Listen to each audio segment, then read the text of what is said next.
வணக்கம் children, this is Malathi. நாம் இன்னைக்கு probabilityல example sums பார்க்க போறோம். Example 8.22. What is the probability that a leap year selected at random will contain 52 Saturdays? அதாவது ஒரு நெட்டு ஆண்டில் 53 சனிக்கிழமைகள் கிடைப்பதற்கான நிகழ்தகவு என்ன அப்படின்னு கேட்டிருக்காங்க. ஒரு லீப் இயர் அப்படின்னா, அதாவது நெட் ஆண்டு அப்படின்னா அதுல 366 நாட்கள் இருக்கு அப்படின்னு தெரியும். நம்ம இப்ப இந்த 366 நாட்களை 7ஆல வகுக்க போறோம். ஏன் அப்படின்னா 1 week consists of 7 days இல்லைங்களா? ஒரு வாரத்துக்கு 7 நாட்கள் இருக்கிறதுனால நம்ம இந்த 366 நாட்கள்ல எத்தனை வாரங்கள் இருக்கு, மீதம் என்ன இருக்கு, எத்தனை நம்பர் வருது அப்படின்னு செக் பண்றதுக்காக பார்க்க போறோம். So 366 divided by 7, 5 times 35 and remainder 16, 2 times 14 and remainder 2.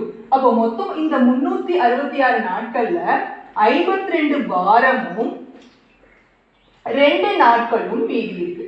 இப்ப அந்த 52 வாரம் அப்படின்னு சொன்னோம் இல்லைங்களா, 52 வீக்ஸ் அப்படின்னு சொன்னோமா, இப்பனா அந்த 52 வீக்ஸ்லயும் எல்லா கிழமைகளும் வந்திருக்கும். அப்ப நமக்கு சனிக்கிழமையும் 52 சனிக்கிழமை இதுல வந்துருச்சு. அப்போ இந்த மீதி இருக்கிற 2 நாளும் நமக்கு இந்த 2 நாள்ல எத்தனை சனிக்கிழமைகள் வரும் அப்படிங்கிறது தான் செக் பண்ண போறோம். அப்போ இந்த 2 நாட்கள் அப்படிங்கிறத நம்ம அடுத்தடுத்த நாட்களாக தான் எடுத்துக்க முடியும். பாருங்க, இப்போ அது ஃபர்ஸ்ட் சாம்பிள் ஸ்பேஸ் எழுத போறோம்.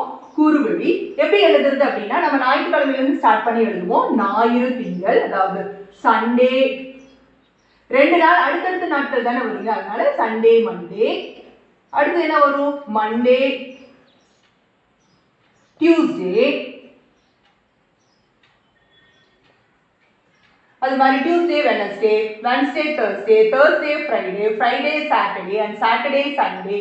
மறுபடியும் சண்டே, மண்டே ஆரம்பிக்கிறதுனால அதோட நிறுத்திடுவோம். பாருங்க, எழுதலாம். முதல்ல இதுவே தமிழ்ல எழுதணும் அப்படின்னா, ஞாயிறு, திங்கள், திங்கள், செவ்வாய், செவ்வாய், புதன், புதன், வியாழன், வியாழன், வெள்ளி, வெள்ளி, சனி, சனி, ஞாயிறு அப்படிங்கிறது எல்லாமே நம்ம எழுதிக்கிறோம். அடுத்தடுத்த நாட்களாக நமக்கு 2 நாள்ல அடுத்தடுத்த நாட்களாக தானே வருங்க, அதனால நம்ம எழுதிக்கிறோம். அந்த மீதம் 2 நாள் இருந்துச்சு பார்த்தீங்களா, அதோட பாசிபிள் அவுட்கம்ஸ் எல்லாம் நம்ம எழுதிட்டோம். ஸோ n of s எவ்வளோ அப்படின்னா, நம்ம 7 இருக்கு பாருங்க, 1 2 3 4 5 6 7. ஸோ n of s அதாவது கூறுவழிகளின் எண்ணிக்கை நமக்கு 7ன்னு கிடைச்சிருக்கு. நம்மளோட ஃபேவரபிள் கேஸ் என்னன்னா 53 சனிக்கிழமைகள் வரணும் அப்படின்னா நமக்கு தேவையான ஃபேவரபிள் கேஸ் என்னன்னா அது சனிக்கிழமையாக இருக்கக்கூடிய நிகழ்தகவு தான் நம்ம கண்டுபிடிக்கணும். ஸோ நம்ம என்னன்னு வச்சுக்க போறோம், let a be an event of getting என்ன கொடுத்திருக்காங்களோ அதே அப்படியே எழுதிக்க போறோம். 53 Saturdays. அதே தமிழ்லயா இருந்தா a என்பதை 53 சனிக்கிழமைகள் கிடைக்கும் நிகழ்ச்சி என்க.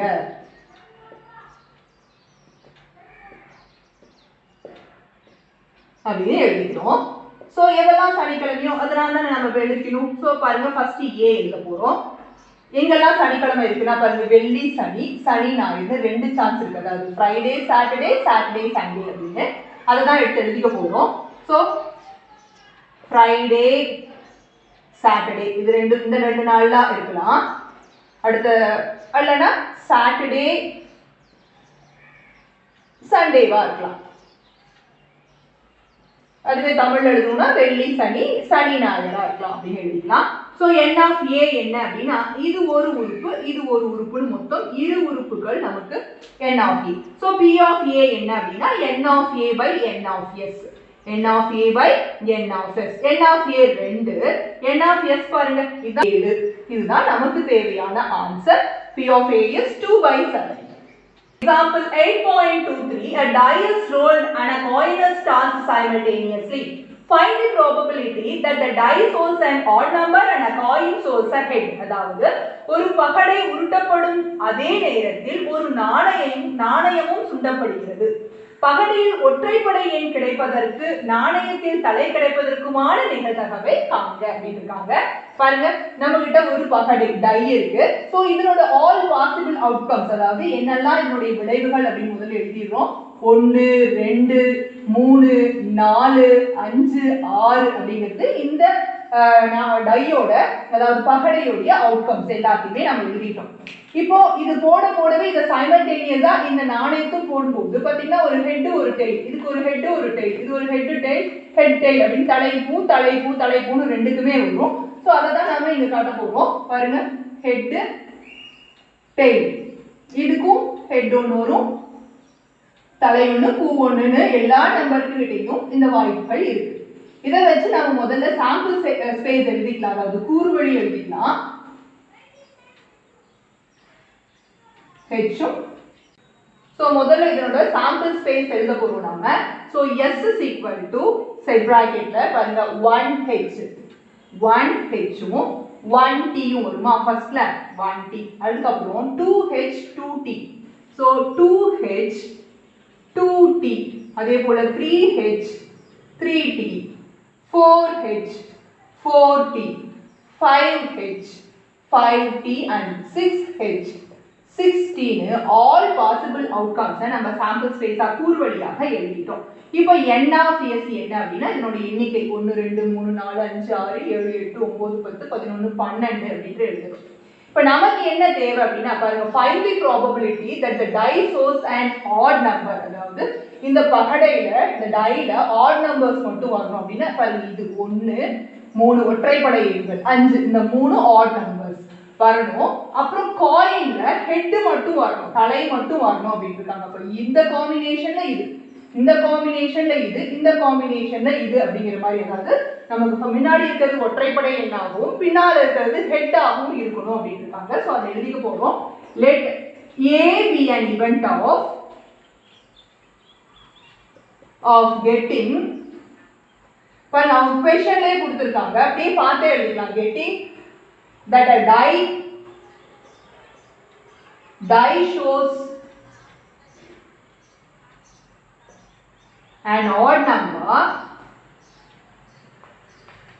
and coin shows a head அப்படின்னு இங்கிலீஷ்லயும், தமிழா இருந்தா A என்பதை பகடையில் ஒற்றைப்படை என்னும்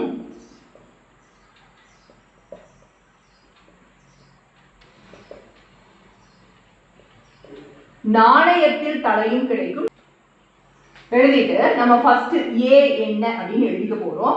பாருங்க, நம்ம சஜஸ்ட் பண்ணி வச்ச மாதிரி ஒற்றைப்படை எண் இந்த தகடையிலையும் அதாவது தலை கிடைக்கணும் நமக்கு இந்த காயின்ல. ஸோ ஒற்றைப்படையன் தலை அப்படிங்கும் போது எதெல்லாம் அப்படின்னா நம்ம 1h, அப்புறம் 3h, அப்புறம் 5h, இந்த மூணும் தான் நமக்கு தேவையான ஃபேவரபிள் கேசஸ். அப்போ n of a is equal to நம்ம 3 1 2 3 எழுதிட்டோம். ஸோ உடனடியா p of a கண்டுபிடிக்கிறோம்.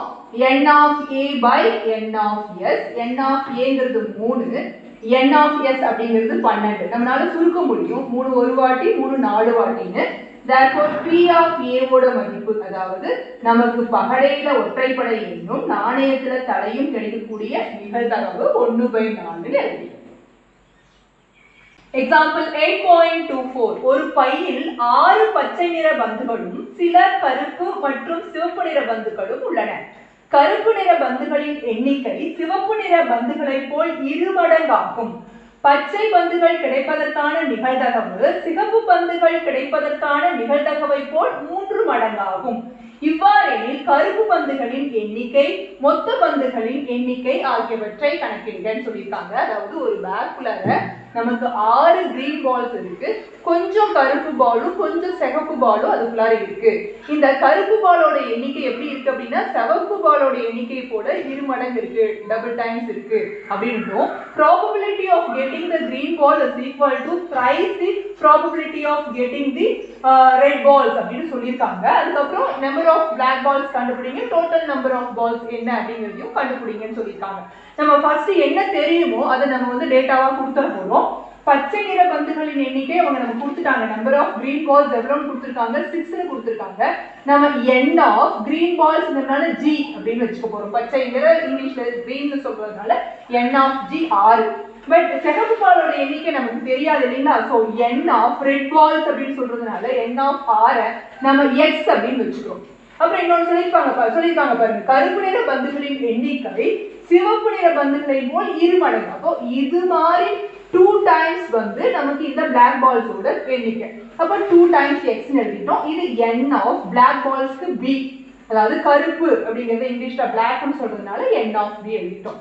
இப்போ இந்த டோட்டல் நம்பர் ஆஃப் பால்ஸ் அப்படி இதெல்லாம் கூட்டாதான் மொத்தம் எத்தனை பால் இருக்குன்னு தெரியும். அப்ப இதெல்லாம் கூட்டுறோம். 6 x-யும் 2x-யும் கூட்டினா 3x + 6 6 + 3x அப்படின்னு நம்ம எழுதிட்டோம். என்னன்னா சாம்பிள் ஸ்பேஸ், அதாவது n ஆஃப் s கூறு வெளி. ஓகேங்களா? சோ இப்போ என்ன பண்ண போறோம் அப்படின்னா நம்ம ஃபர்ஸ்ட் கொடுத்திருக்கிற இது பாருங்க என்ன சொல்லிருக்காங்க அப்படின்னா பச்சை பந்துகள் கிடைப்பதற்கான நிகழ்தகவு அதை முதல்ல கண்டுபிடிச்சிருவோம். P of G எழுதுவோங்களா? probability of getting green balls is equal to n of G by n of s. இதான ஃபார்முலா. அப்ப n of G எவ்வளோ பாருங்க 6 by n of s இதுங்களா 6 + 3x இத முதல்ல கண்டுபிடிச்சிரோம். அப்புறம் பாருங்க சிகப்பு நிற பந்துகள் கிடைப்பதற்கான நிகழ்தகவு அது தனியா கண்டுபிடிச்சிரோம். P of சிகப்புங்கிறது R ரெட்ல. அப்ப P of R is equal to probability of getting red ball is n of R by n of s அப்படின்னு கண்டுபிடிக்கிறோம். n of R is x by n of s is அதே 6 + 3x. But இதுக்கு ரெண்டுக்கும் ஒரு நமக்கு ஒரு relationship கொடுத்திருக்காங்க. அதாவது probability of getting பச்சை நிற பந்துகள் கிடைப்பதற்கான நிகழ்தகவு சிகப்பு பந்துகள் கிடைப்பதற்கான நிகழ்தகவை போல் 3 மடங்கு. green ball கிடைக்கிறதுக்கான நிகழ்தகவு is 3 times நமக்கு red ball கிடைப்பதற்கான நிகழ்தகவுக்கு சமம் அப்படின்னு சொல்லிட்டாங்க. So P of G is equal to thrice P of R அப்படின்னு நம்ம எழுதிட்டோம். P of G நமக்கு என்ன கிடைச்சிருக்கு 6 by 6 + 3x னு கிடைச்சிருக்கு. இங்க 3 into P of R என்ன அப்படின்னா x by 6 + 3x அப்படின்னு எழுதிக்கலாங்களா? பாருங்க இதெல்லாம் இன்டூல அதாவது டிவிஷன் ஒரு ஃபிராக்ஷனா இருக்கு. இது 3 into இது ஒரு ஃபிராக்ஷனா இருக்கு. ஸ்ட்ரைட்டா இந்த கீழ இருக்கிறதுக்கும் அடிச்சுக்கலாம். அப்போ நமக்கு இங்க என்ன இருக்குன்னா மேல 3x னு இருக்கு, இங்க 6 னு இருக்கு. நம்ம x ஓட வேல்யூ கண்டுபிடிக்கணும்னா 6/3 and x value is 2. இப்போ x வேல்யூ கண்டுபிடிச்ச உடனே ஆட்டோமேட்டிக்கா நமக்கு தேவையானது என்னன்னு பார்த்து கண்டுபிடிச்சிடலாம். ஃபர்ஸ்ட் क्वेश्चन கருப்பு பந்துகளின் எண்ணிக்கை. So number of black balls. நாம n ஆஃப் b அப்படின்னு எழுதிருக்கோம்ல அது என்ன 2x. அப்ப x ஓட மதிப்பு 2ங்கிறதுனால 2 × 2 4 கருப்பு பந்துகள் இருக்கு. அதாவது கருப்பு பந்துகளின் எண்ணிக்கை.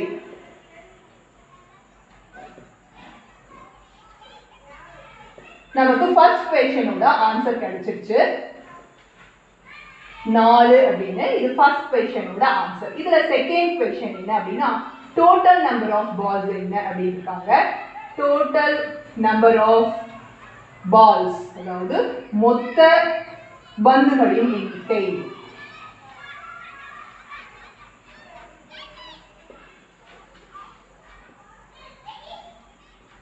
என்ன மொத்த பந்துகளின் எண்ணிக்கை அப்படிங்கிறது இதுதான் மொத்த பந்துகளின் எண்ணிக்கை. சோ 6 + 3 into x ஓட மதிப்பு 2. So 6 + 6 which is equal to 12. அப்போ நமக்கு இரண்டாவது क्वेश्चனுக்கு 12 ன்ற ஆன்சர். அதாவது first question number of black balls கருப்பு பந்துகளின் எண்ணிக்கை 4 னும் இரண்டாவது question total number of balls மொத்த பந்துகளின் எண்ணிக்கை 12 னும் ஆன்சர் கிடைக்கும். 8.25 படத்தில் காட்டியுள்ள அம்புக்குறி சுழற்றும் விளையாட்டில் 1 இலிருந்து 12 வரை எண்கள் உள்ளன என்ற எண்களை சமவாய்ப்பு முறையில் கிடைக்க வாய்ப்புள்ளது. அம்புக்குறியானது முதலில் 7, இரண்டாவது பகா எண் அதாவது பிரைம் நம்பர், அடுத்தது பகு எண் காம்போசிட் நம்பர் ஆகியவையில் நிற்பதற்கான நிகழ்தகவை கண்டறிக அப்படின்னு இருக்காங்க. அதாவது இந்த மாதிரி ஒரு சுழற்றும் விளையாட்டு அம்புக்குறி பாருங்க இருக்கு பாருங்க. இப்படி சுழற்றுற விளையாட்டுல சுத்தி விடுவோம். இதை ரோல் பண்ணுவோம் இல்லைங்களா? ரோல் பண்ணும்போது அது போய் அந்த அம்புக்குறி எதுல நிற்குதோ அந்த நம்பர் தானே நம்ம கன்சிடர் பண்ணுவோம். இப்போ என்ன இருக்காங்க அப்படின்னா what is the probability of getting 7 in rolling this அப்படின்னு இருக்காங்க. அப்புறம் getting a prime number and getting a composite number அப்படிங்கிறது தான் क्वेश्चन. ஃபர்ஸ்ட் நமக்கு n of s என்னன்னா இருக்கக்கூடிய எல்லா நம்பர்ஸையும் நம்ம s ன்னு எழுதிக்குவோம். that is the sample space. so s is 1 2 3 4 5 6 7 8 9 10 11 12 அப்படின்னு இருக்கக்கூடிய இந்த 12 எண்கள் இருக்கு இல்லைங்களா? அது அத்தனையும் நாம கூறு வழியாக எழுதிட்டோம். அப்ப எத்தனை அப்படின்னா n of s equal to 12. நமக்கு என்ன வேணும் பாருங்க. ஃபர்ஸ்ட் ஒரு 7 கிடைக்கும் இருக்காங்க, ரெண்டாவது வந்து பிரைம் நம்பர் கிடைக்கணும், பகா எண் கிடைக்கணும், மூணாவது வந்து பகு எண் கிடைக்கணும்னு சொல்லிருக்காங்க. a b c ன்னு அதுக்கு நேம் பண்ணி ஒவ்வொன்றையும் தனித்தனியா கண்டுபிடிக்க போறோம். ஃபர்ஸ்ட் கேள்விக்கு let a be an event of getting 7 அதாவது A என்பதை எண் 7 கிடைக்கும் நிகழ்ச்சி என்க.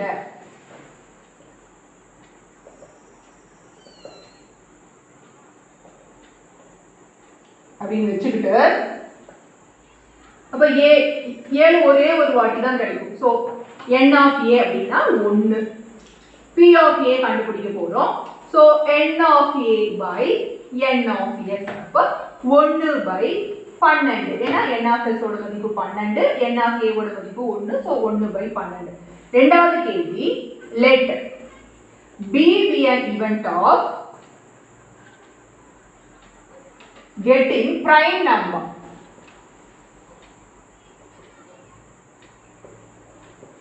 அதாவது B என்பதை பகா எண் கிடைக்கும் நிகழ்ச்சி என்க.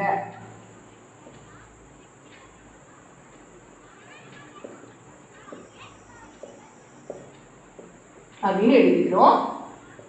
அப்ப பகா எண் எதெல்லாம்னா தன்னாலையும் பொன்னாலையும் வகுப்படக்கூடிய அத்தனை எண்களையும் நம்ம பகா எண்கள் அப்படின்னு சொல்லுவோம். அதாவது the numbers which are only two factors and which is divisible by itself and 1 அததான் சொல்லுவோம். சோ B எடுத்து எழுதுனாங்களா எதெல்லாம்ட்டு, ஒண்ணுங்கிறது பிரைம் நம்பரும் கிடையாது, காம்போசிட் நம்பரும் கிடையாது. இது பகு எண்ணும் அல்ல, பகா எண்ணும் அல்ல, இது தனித்த எண். அப்ப 2ல இருந்து 2, 3, 5, 7, 11 இந்த 5 எண்களும். சோ n of B சமம் 5 எழுதிட்டோம். P of B கண்டுபிடிக்கணும். So P of B is equal to n of B by n of S. நமக்கு 5 by 12 அப்படின்னு P of B கிடைக்குது. சோ இது செகண்ட் क्वेश्चन ஓட ஆன்சர். தேர்ட் क्वेश्चन, பகு எண் கிடைக்கும் நிகழ்வை நம்ம C ன்னு வெச்சுக்க போறோம். பாத்தீங்களா, we want to get a composite number. So let C be an event of getting composite number ன்னு எழுதிக்க போறோம்.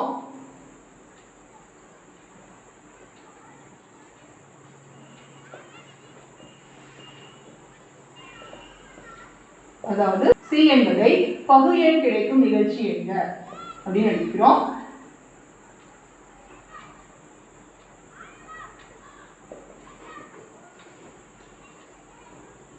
இதெல்லாம் பகு எண் அப்படின்னா 4, 6, 8, 9, 10, 12. அதாவது இரண்டுக்கும் மேற்பட்ட காரணிகளை கொண்டிருந்தால், if a number has more than two factors then that is called as composite number. So n of C எவ்வளவு அப்படின்னா 6. P of C is equal to n of C by n of S. 6 by 12 ஒரு வாட்டி, இங்க 2 வாட்டின்னு நமக்கு P of C 1 by 2 அப்படின்னு third क्वेश्चनக்கு answer கிடைக்கும். இவ்வளவுதான்.